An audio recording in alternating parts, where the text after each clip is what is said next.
습니다. 사도행전 제27장 27절부터 열나흘째 밤이 되었을 때 우리는 아드리아 바다에 떠밀려 다녔다. 한밤중에 선원들은 어떤 육지에 가까이 이르고 있다고 짐작하였다. 그들이 물 깊이를 재어보니 20길이었다. 좀 더 가서 재니 15길이었다. 우리는 혹시 암초에 걸리지는 않을까 염려하여 고물에서 닷 4개를 내리고 나리 3개를 고대하였다. 그런데 선원들이 배를 버리고 달아나려고 이물에서 닷을 내리는 척하면서 바다에 거룻배를 풀어 내렸다. 바울은 백부장과 병사들에게 말하였다. 만일 이 사람들이 배에 그대로 남아있지 않으면 당신들은 무사할 수 없습니다. 그러자 병사들이 거룻배의 밧줄을 끊어서 거룻배를 떨어뜨렸다. 날이 새어 갈 때 바울은 모든 사람에게 음식을 먹으라고 권하면서 말하였다. 여러분은 오늘까지 19 동안이나 마음을 졸이며 아무것도 먹지 못하고 굶고 지냈습니다. 그래서 나는 여러분들에게 음식을 먹으라고 권합니다. 그래야 여러분은 목숨을 유지할 힘을 얻을 것입니다. 여러분 가운데서 아무도 머리카락 하나라도 잃지 않을 것입니다. 바울은 이렇게 말하고 나서 빵을 들어 모든 사람 앞에서 하나님께 감사를 드리고 떼어서 먹기 시작하였다. 그러자 사람들은 모두 용기를 얻어서 음식을 먹었다. 배에 탄 우리의 수는 모두 276명이었다. 사람들이 음식을 배부르게 먹은 뒤에 남은 식량을 바다에 버려서 배를 가볍게 하였다. 한국에를 잠시 다녀왔습니다. 여러분들의 기도와 염려 덕분에 의사 선생님이 눈이 많이 좋아졌다. 그래서 약간도 아직 여러분들이 조금 찌그러져 보이지만 제 탓이다 생각하고 많이 건강에 관해서 또 돌아보고 그 음식도 가려 먹는 전화위복이 된 것 같아요. 제 개인적으로는. 그래서 이번에 이 눈 때문에 여러 차례 한국을 다니면서 느끼는 게, 물론 의료시설이 정말 잘 돼 있다. 가난한 사람들이 접근하기 편하고 비용 부담도 적고 참 잘 돼 있다. 그런데 제 눈길을 끄는 거는 그 의료시설이나 교통뿐만이 아니고 가장 눈길을 끄는 것 중에 하나는 산이 푸르다는 거예요.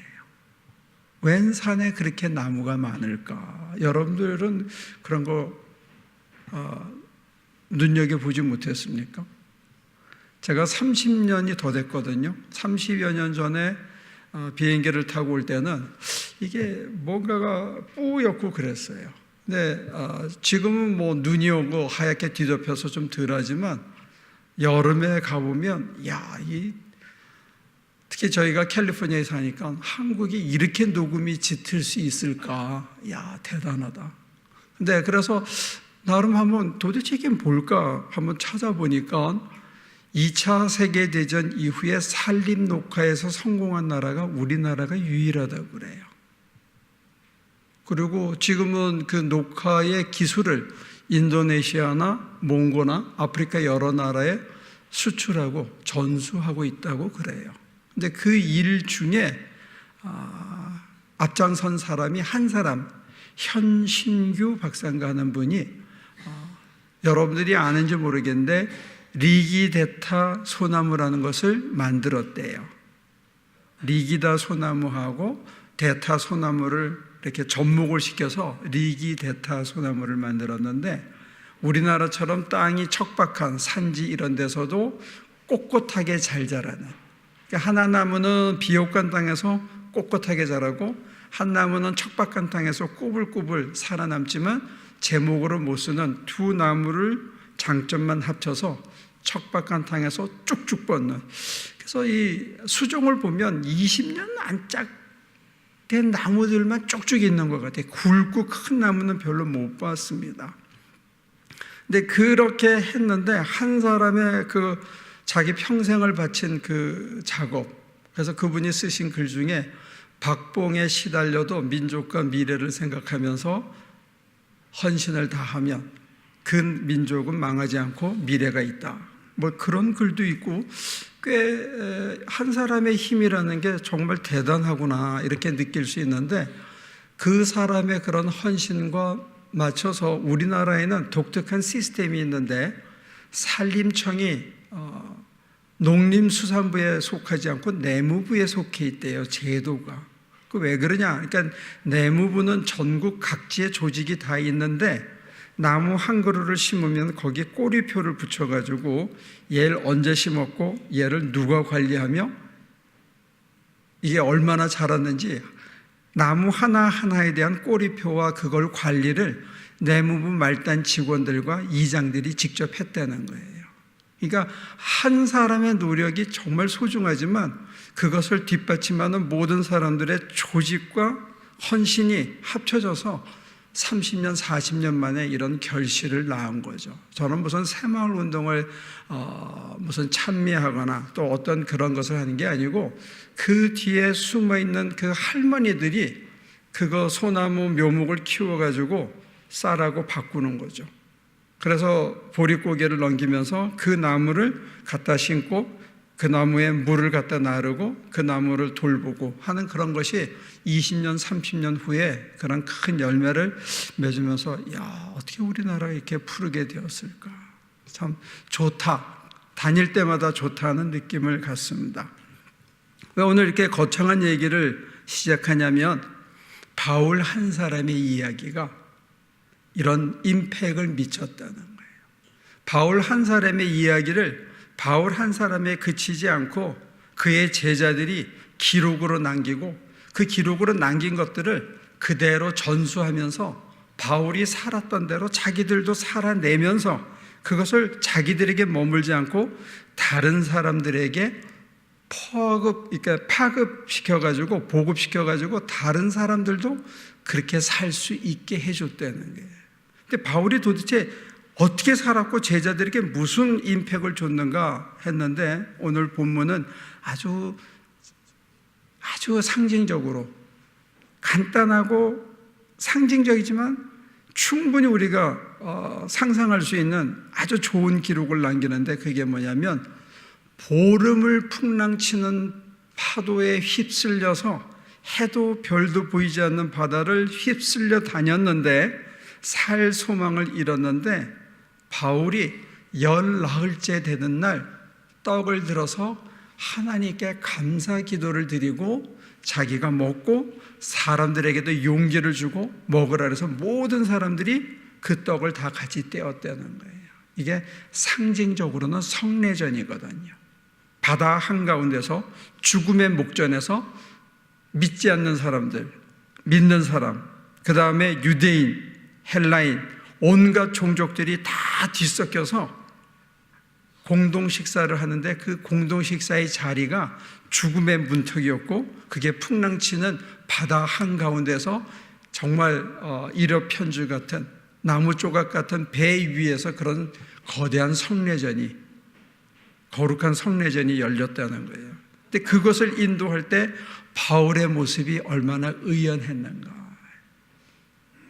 사슬에 묶여있는 바울이 그것을 인도하는데 그 275명이 다 따라했다는 거예요. 아무도 저항하지 않고 그대로 따라했고, 처음에는 백부장도 선주의 말을 들었고 선원의 말을 들었거든요. 근데 이제는 바울의 말을 흔쾌히 따르게 된 거예요. 저 거룻배 선원들이 타고 달아나면 안 되니까 저거 어떻게 하죠? 그러니까 백부장이 군인들 시켜가지고 그건 못하게 하고, 그 다음에 이제 식사를 다 한다면은 배를 가볍게 해야 되니까 식량을 버립시다. 또 그대로 따라하고. 도대체 보름 동안에 뭘 어떻게 보여줬길래 사람들이 바울의 말을 신뢰하게 됐을까? 그렇잖아요? 묶여있는 사람인데 묶인 죄수의 말을 그 바다라 그러면 날고기는 선원들부터, 그 배를 소유하고 평생을 살아온 선주부터, 그리고 군인으로서 죄수를 호송하는 그 백부장이 바울이 하자는 대로 다 따라할 수밖에 없는 뭔가의 어떤 가마력이라 그럴까, 설득력이랄까, 어떤 엄청난 리더십을 여기서 발휘하고 있다는 거죠. 저는 이게 기적이라고 봐요. 사람들은 풍랑치는 바다 한가운데서 살아남은 것을 기적이라고 생각하기 쉽습니다. 그리고 죽을 고비에서 살려주세요 했는데 짜자잔 하고 살아난 걸 우린 기적이라고 쉽게 생각하는데 그게 기적일 수 있죠. 그러나 오늘 본문을 보면 바울이 도대체 어떤 입장과 처지와 형편에 놓여 있는데 이 바울의 말을 듣고 사람들이 소망을 가지고 그 풍랑치는 한가운데서 떡을 띄워주고 하나님께 감사의 기도를 드리는데 그대로 다 따라하는 것. 그 얼마 전에 크립 엣지인가요? 제가 정확한 발음인가요? 그 어떤 병사 하나가 의무병으로 집총을 거부하고 의무병으로 갔다가 그 폭탄이 막 치는 데서 그 사람들을 구해 놓은 조금 모자란 듯 보이는 그 병사가 하나 있었는데 그 병사가 나중에 진격을 할 때 전 대대가 기다리는 거예요. 그러니까 사령관이 야, 왜 빨리 공격 안 하냐 너네는 그랬더니 그 친구가 아직 기도가 끝나지 않았다. 걔가 기도 끝날 때까지 우리 기다려야 된다. 한 사람의 힘이라는 게, 한 사람의 리더십이라는 게, 한 사람의 롤 모델이라는 게 죽음의 목전에 있는 사람들에게 안정감을 주고 내가 어느 쪽을 향해서 가야 하고 왜 해야 되고 무엇을 하고 살아야 되는지를 이렇게 인사이트를 주고 방향을 제시하고 용기를 주고 희망을 준다는 거, 이건 굉장한 겁니다. 그래서 이 사도행전이라고 할 때 영어로는 그냥 액트라고만 돼 있어요. 근데 우리는 한국말에 사도행전이라고 써서 사도들이 한 일에 대한 것, 이걸 기록했다고 생각하기 쉬운데 이 액트에 보면 사도들의 한 일뿐만이 아니고 사도들의 뼈와 살 속에, 특별히 후반부는 바울의 심장 속에 성령이 하신 일들이 기록되어 있습니다. 성령이 바울을 어떻게 변화시켜 왔는가. 자기 명예 하나 위에서 살고 자기 생각대로 자기가 배운 대로 거기에 고착돼 가지고 그냥 고집스럽게 급한 성격대로 살아오던 그가 이제 풍랑치는 파도 위에서 느긋하게 하나님께 감사의 기도를 드리고 떡을 떼는 사람으로, 사람들에게 막 소리 지르고 이렇게 해서 저렇게 주장하는 게 아니고 조곤조곤 얘기하는데 사람들이 다 따르는 사람으로, 남들은 다 죽겠다고 희망을 잃었는데 의연히, 여러분 머리카락 하나 잃지 않을 거예요. 하나님이, 내가 섬기시는 그 하나님이, 한때는 내가 비록 핍박했지만 그분이 나를 장악해서 내게 일러주셨는데 저는 믿습니다. 머리카락 하나 잃지 않을 거예요 하는 그의 말을 사람들이 신뢰하는 인간으로 누가 변화시켰다? 성령께서 일하신 거예요. Act of the Holy Spirit. 성령이 누구 안에서 일했느냐? 사도 바울의 심장과 뼈와 살 속에서 일하셔서 사도 바울을 그런 인간으로 변화시킨 거예요. 그런 의미에서 이건 기적입니다. 이랬던 인간을 저런 인간으로 변화시킨 거예요. 그래서 그 인간을 통해서 하는 일마다 하나님이 직접 개입하시는 일이 될 수 있는 거죠. 사실 기적이라는 것은 하나님이 인간의 역사 속에, 인간의 뼈 속에, 인간의 생각과 살 속에 관여하시는 것, 이게 기적이고, 그걸 통해서 일어나는 일, 현상은 기적의 산물인 거죠. 인간을 변화시키는 게 이게 굉장히 중요한 것 같아요. 마침내 하나님께서는 이제 27장에 이르면 사도 바울을 변화시켰습니다. 그래서 상징적으로는 뭐냐? 이제 떡을 띄고 남은 식량을 다 버린 거예요. 식량을 버린다는 거는, 이거는 굉장한 거죠. 이걸 의지하고 이거 있어야 사는데 그거를 포기했습니다. 왜? 살라고. 살기 위해서 우리가 뭐를 포기해요? 식량을 포기하고 뭘 붙들어야 돼요?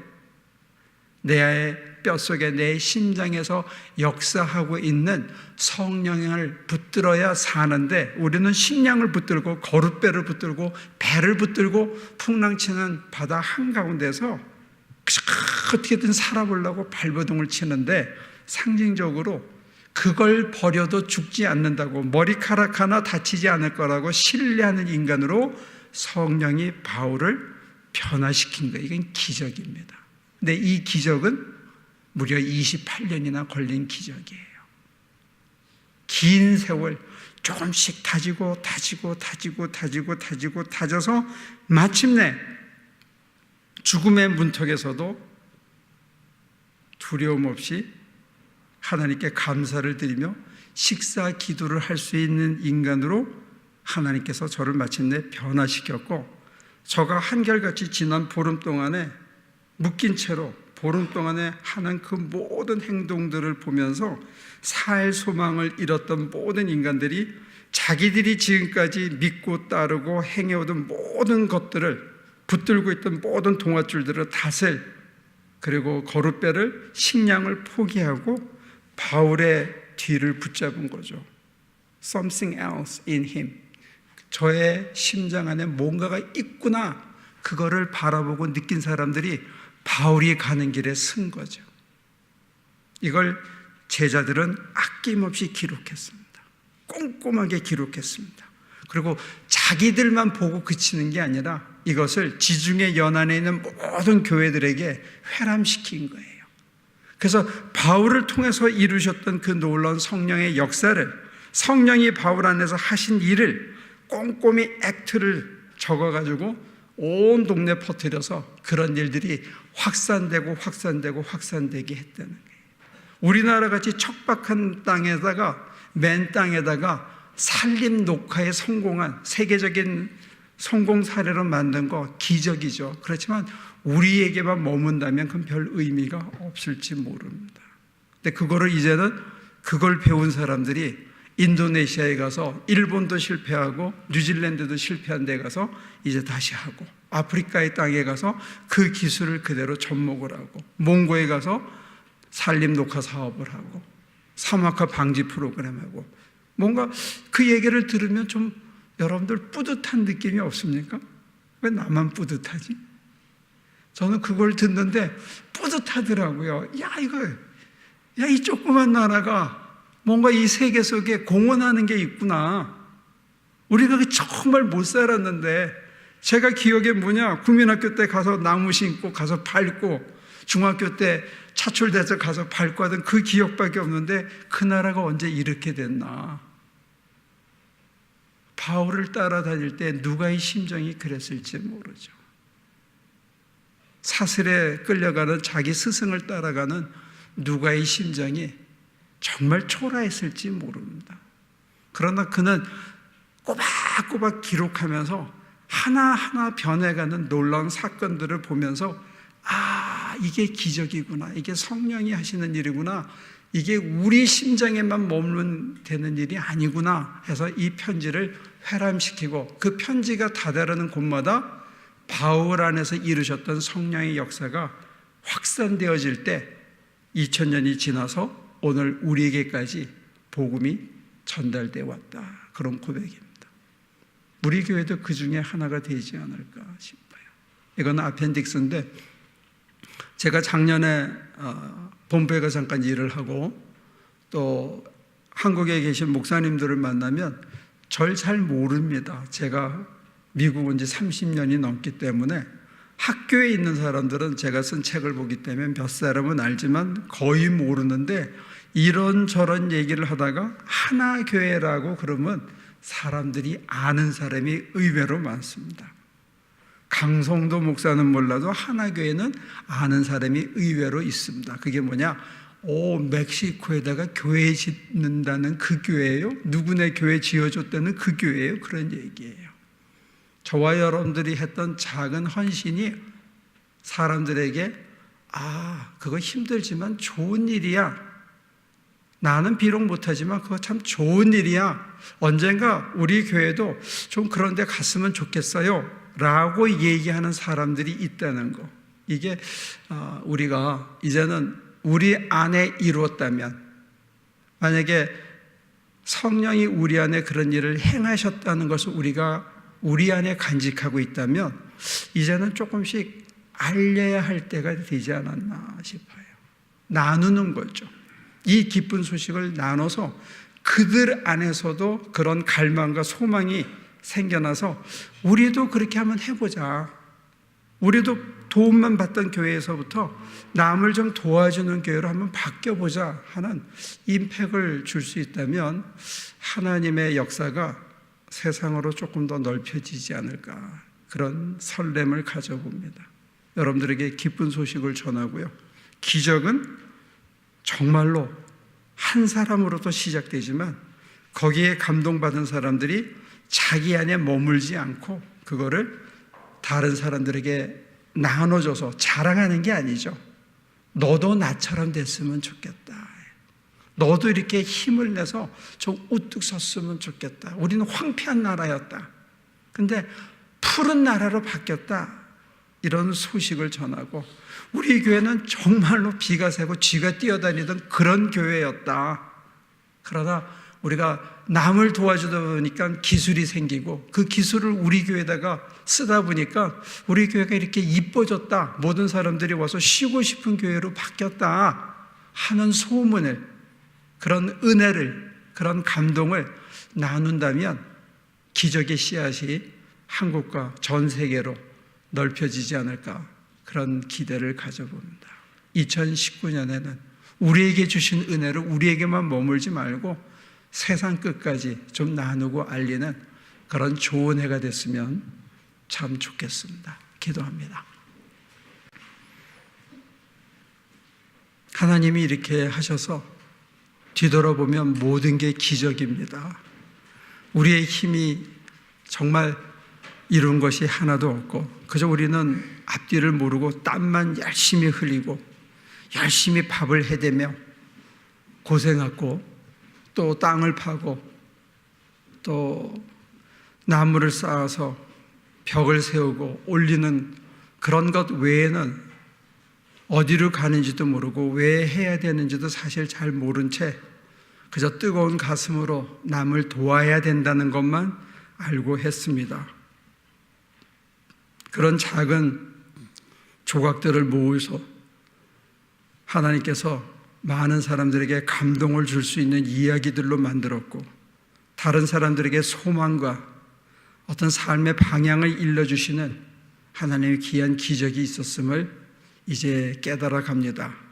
이제 우리도 그것을 조직화할 수 있게 하시고 자랑이 아니라 알려서 우리가 받은 은혜를 그들도 함께 또 받을 수 있도록 우리가 적극적으로 나누고 베푸는 그런 삶이 우리를 통해서 있을 수 있게 도와주옵소서.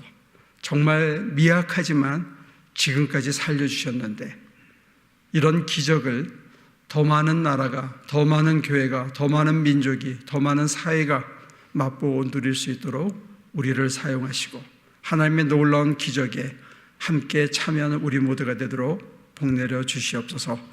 감사드리며 예수님의 이름으로 기도합니다.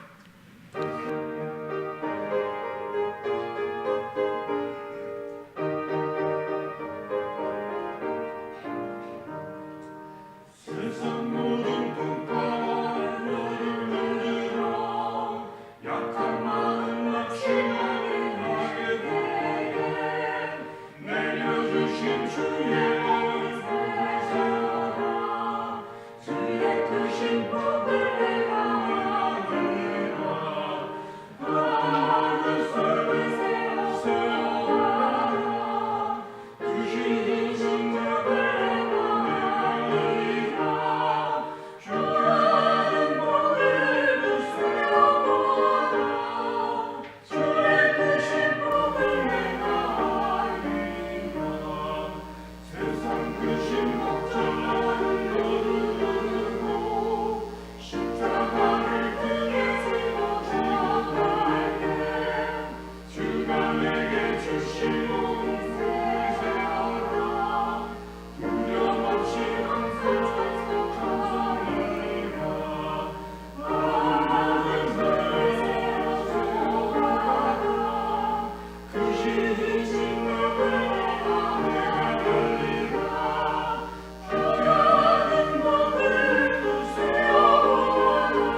묵묵히 성령이 앞서가시는 그 길, 그리스도께서 위로해 주시는 그 방식대로 끝까지 따랐던 바울을 통해서 기적이 일어났고, 그의 옆에서 아리스다고와 누가와 많은 주의 형제들이 끝까지 그 길을 가면서 함께 기적을 이루었습니다.